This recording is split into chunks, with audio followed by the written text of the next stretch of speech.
Carlos? Pastor, uma das dúvidas assim podem surgir.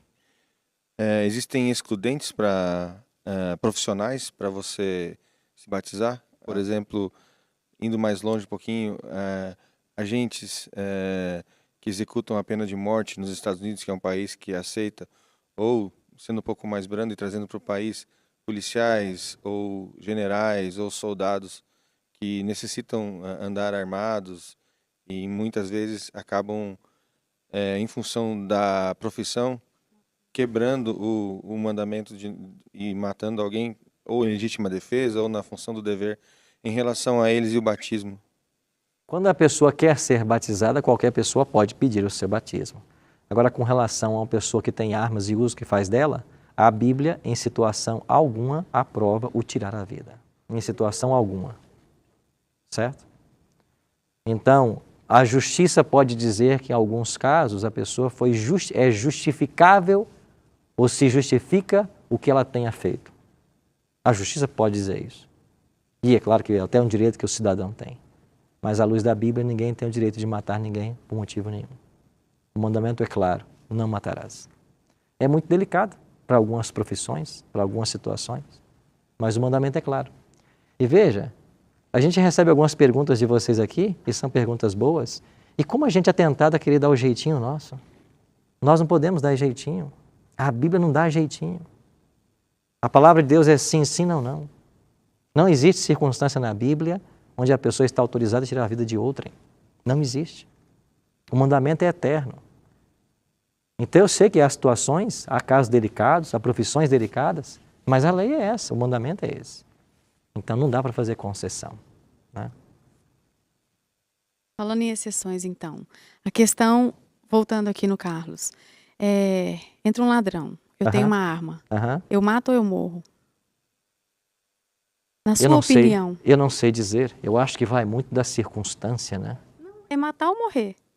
E aí? Aí então, para eu não pecar, para eu ser salva, eu vou me deixar ser morta. Eu não estou dizendo para você que alguém que mata em legítima defesa ou por um impulso da natureza, no instinto de preservação, com isso vai se perder. Eu não estou dizendo isso. Certo? Eu estou dizendo só que não torna o homicídio aprovado. Certo? Então eu acho que, como a lei mesmo diz, ele torna-se justificado, mas não aprovado. Eu acho que se você reage a um assalto e mata o assaltante, você pode até estar desarmado.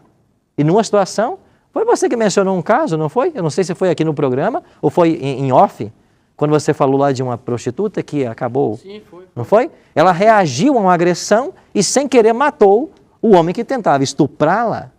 Veja, foi um ato de legítima defesa. Exato. Não é isso? Exato. E parece que eu nem sei se ela foi condenada finalmente. Praticamente não. Praticamente não foi condenada, porque a justiça entendeu ser de legítima defesa. Legítima defesa. Então eu acho que foi justificada a morte, mas não quer dizer que ela não tem que se ajoelhar e pedir perdão pelo pecado que ela cometeu. Não tornou a morte legítima. Então eu acho que esse é o caso. Não é que a pessoa reagiu, matou e daí vai para o inferno. Eu não acredito nisso também. Não só concluir que houve a quebra do mandamento e tem que haver o perdão, né? Tudo mais, certo? Juliana? Pastor, suponhamos que alguém marca seu batismo para daqui a 15 dias. E a pessoa morre antes disso. Como é que fica em questão em relação à salvação? Eu acredito que Deus vai levar em conta a decisão tomada. Porque quando Jesus diz lá em Marcos 16:16, quem crer e for batizado será salvo, o texto termina assim: quem porém não crê será condenado. Para mim, cada letra, cada palavra da Bíblia tem sabedoria. E quando Jesus diz assim, quem não crer será condenado, ele não disse ali, quem não for batizado será condenado. Porque eu acho que há uma pequena abertura. E essa abertura eu estou dando, não como um jeitinho, como alguns querem dar, mas com base na Bíblia. Um exemplo. Jesus estava na cruz e salvou o ladrão. O ladrão não foi batizado. E o batismo já existia. Cristo estava sendo crucificado. Ele havia mandado as pessoas batizarem. E por que esse ladrão, Jesus deu para ele a certeza da salvação, sem ele ter passado pelo batismo? É lógico, que ele não tinha condições. Não dava para descer da cruz e ir atrás de um rio para ser batizado. Então eu entendo que no ladrão da cruz eu tenho uma exceção. E eu acho que essa exceção é um caso que você mencionou. Por exemplo, a pessoa marcou o batismo e antes morreu. Então, para mim, Deus pode salvá-la. Essa é a exceção. Essa é a exceção. A pessoa está doente no hospital e quando conhece o Evangelho e se decide por Cristo, ela não tem condições físicas do batismo. Eu acho que essa é a exceção. Mas nós estamos lidando com exceções. Via de regra, o batismo é um ponto de salvação.